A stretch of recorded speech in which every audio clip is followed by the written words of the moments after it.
Hi అండి. మన రాష్ట్ర ఆంధ్రప్రదేశ్ ముఖ్యమంత్రి నారా చంద్రబాబు నాయుడు గారు, పవన్ కళ్యాణ్ గారు ఆగస్టు 15వ తారీఖున మహిళలందరికీ ఉచిత బస్సు అని పథకం పెట్టారు. ఆ పథకాన్ని అమలు చేశారు. ఆగస్టు 15 నుంచి ఫ్రీ బస్సు ఎక్కిన ప్రతి మహిళ కూడా చాలా సంతోషంగా ఉన్నారు. మన ఆంధ్రప్రదేశ్ రాష్ట్రంలో ఎక్కడికైనా ఫ్రీ అని చెప్పారు కదా, అందువల్ల మహిళలు చాలా సంతోషంగా ఉన్నారు. మేము చాలా దూరం పోవాలా, రోజుకు వచ్చేసి 500 600 బస్సు ఛార్జీలు అవుతాయి ఎట్టాగానే చాలామంది మహిళలు బాధపడుతుంటే మన డిప్యూటీ సీఎం పవన్ కళ్యాణ్ గారు, చంద్రబాబు నాయుడు గారు ఫ్రీ బస్సు పెట్టి మహిళలకి చాలా మేలు చేశారు.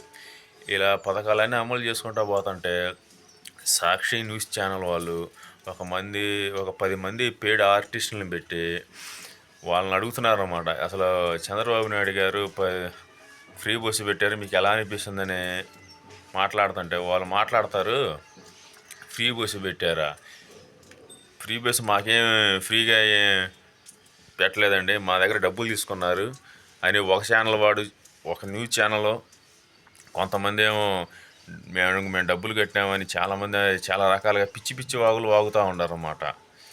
అంతకనే చంద్రబాబు నాయుడు గారు చాలా తెలివిగా ఆలోచించి ఆంధ్రప్రదేశ్ రాష్ట్రంలో సాక్షి న్యూస్ ఛానల్ తీసేసి చాలా మంచి పని చేశారు. ఇటువంటి వాళ్ళని ఏం చేయాలి అసలు?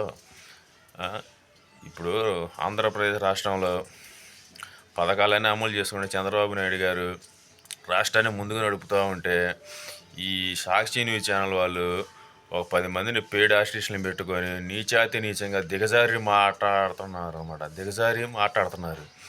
ఇటువంటి వాళ్ళని ఏం చేయాలి అసలు? అందుకని వాళ్ళకి 151 సీట్ల నుంచి 11 సీట్లకు పంపించేశారు.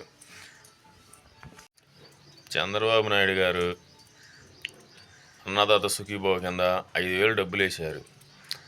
ప్రతి రైతుకి అకౌంట్లో డబ్బులు పడితే ఈ సాక్షి న్యూస్ ఛానల్ వాళ్ళు ఒక 20 మందిని పోగేసుకొని ప్రెస్ మీట్ పెట్టి మీకు డబ్బులు పడ్డాయి అంటే వాళ్ళందరికీ డబ్బులు పడతాయి. కానీ వీళ్ళు పార్టీ ఫీలింగ్గా మాకు డబ్బులు పడలేదండి, చంద్రబాబు నాయుడు గారు మాకు డబ్బులు వేయలేదండి అని సొల్లు కోతలు కోస్తూ ఉంటారు. డబ్బులు పడ్డా కూడా పడనట్టుగా సాక్షి న్యూస్ ఛానల్ వాళ్ళు ప్రెస్ మీట్ పెట్టి ఇలా తప్పుడుగా మాట్లాడతాం చాలా బాధగానే ఉంది. ఫ్రీ బస్ ఎక్కిన ప్రతి మహిళ కూడా చాలా ఆనందంగా ఉంటుంటే ఈ పెయిడ్ ఆర్టిస్టులు మటుకి నీచంగా మాట్లాడతాం చాలా బాధాకరంగానే ఉంది. ఇటువంటి వాళ్ళని ఏం చేయాలంటారు ఫ్రెండ్స్? ఇటువంటి వాళ్ళని అసలు కొట్టి తరిమేయాలి అసలు వీళ్ళందరినీ. ఎందుకంటే వీళ్ళ వల్ల నిజమే కావాలా, చాలామంది అవగాహన వచ్చేది అనమాట. వీళ్ళకి నిజంగానే బస్సు ఎక్కినప్పుడు వీళ్ళకి డబ్బులు తీసుకుంటున్నారేమో అని నిజంగానే జనం అనుకుంటారు. అమ్మో నిజమే కావాలా, ఫ్రీ బస్ అని చెప్పి డబ్బులు తీసుకుంటున్నారని పక్కన వాళ్ళకు కూడా కొంచెం అనుమానంగానే ఉండేది.